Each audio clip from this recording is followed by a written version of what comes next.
Halo teman-teman, selamat datang di Value Stock. Hari ini saya akan membahas analisa fundamental saham MPMX kuartal pertama tahun 2021. Oke, ini disclaimer-nya yang pertama ini merupakan sharing analisa fundamental, bukan ajakan beli jual ataupun suatu saham dan keputusan investasi ada di tangan teman-teman selaku investor. Yang ketiga, dari analisa fundamental ini bisa dijadikan referensi untuk analisa saham-saham yang teman-teman miliki. Oke, pertama-tama kita masuk ke bisnis model dari saham MPMX ini. Untuk kegiatan usahanya bergerak di bidang usaha distributor otomotif merek Honda atau dealer kendaraan, spare part sama penyewaan kendaraan. Jadi berhubungan dengan kendaraan semua atau otomotif. Untuk sumber income-nya juga berasal dari komponen itu, yaitu penjualan atau sewa kendaraan, penjualan spare part sama service atau after service-nya atau service kendaraan ya teman-teman. Untuk segmen usaha atau marketnya di Indonesia, khususnya di negara Jatim ya, Jatim atau NTT. Untuk kasus hukum, saya membuat video ini, saya tidak menemukan adanya kasus hukum yang terkait dengan MPMX. Untuk kepemilikan sahamnya dimiliki oleh Saratoga sebesar 56,55%, masyarakat sebesar 40,15%, dan treasury sebesar 3,3%. Dan teman-teman, untuk kepemilikan sahamnya dibandingkan dengan kuartal keempat, untuk kuartal pertama ini untuk dari Saratoga mengalami kenaikan ya teman-teman sekitar 4-5% untuk dari kepemilikan saham. Untuk dari segi revenue teman-teman bisa lihat untuk kuartal pertamanya mengalami penurunan ya sebesar 13,5%. Tetapi kalau kita asumsikan kuartal keempatnya memiliki kinerja yang sama dengan kuartal pertama, maka sampai akhir tahun akan mengalami kenaikan sebesar 14,3%. Terus dari segi net profitnya mengalami kenaikan menjadi 81,4%, dan saya asumsikan kuartal keempatnya memiliki kinerja yang sama dengan kuartal pertama, maka sampai akhir tahun akan mengalami kenaikan sebesar 305,4%. Dan untuk 2018 ini mengalami kenaikan sangat tinggi karena mereka menjual aset mereka ya teman-teman. Untuk dari segi aset mereka mengalami kenaikan dan kenaikannya sebesar 7,6%. Untuk dari segi utang mengalami kenaikannya sebesar 20,7%. Dan dari segi modal juga mengalami kenaikan dan kenaikannya sebesar 1,6%. Dan teman-teman, ini merupakan summary laporan keuangannya dari 2014 sampai 2021. Dan di sini saya akan banyak membahas tentang rasio keuangannya. Yang pertama adalah NPM atau net profit margin. Untuk net profit margin 2021 ini sekitar 3,75%.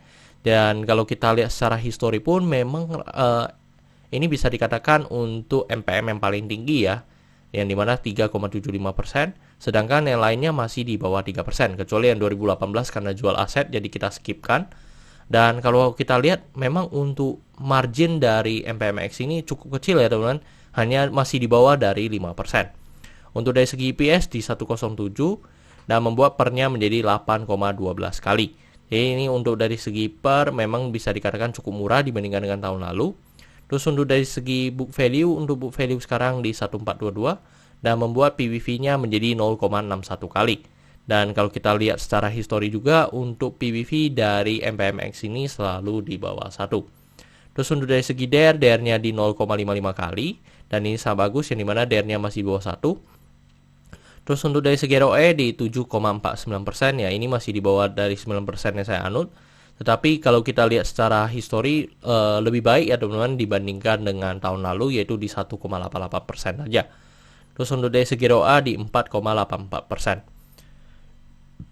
Oke teman-teman, saya membuat video ini untuk harga sahamnya di 865 dan dari analisa fundamental saya bisa menemukan nilai intrinsic value-nya sekitar 1100.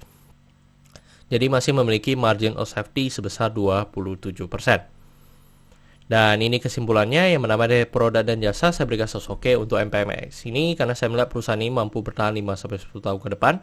Untuk GCG saya berikan oke karena tidak memiliki kasus hukum, yang kedua memiliki pemegang saham mayoritas. Untuk revenue dan net profit saya berikan oke karena mengalami kenaikan.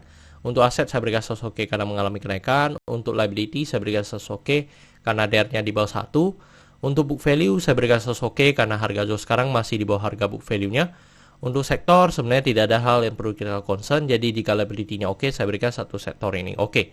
Untuk ROE saya berikan no karena di bawah 9% atau 2 kali bunga deposito yang saya anut. Untuk margin of safety saya berikan oke karena positif. Untuk dividen saya berikan oke karena selama 5 tahun terakhir untuk MPMX ini masih cukup royal membagikan dividen kepada investornya.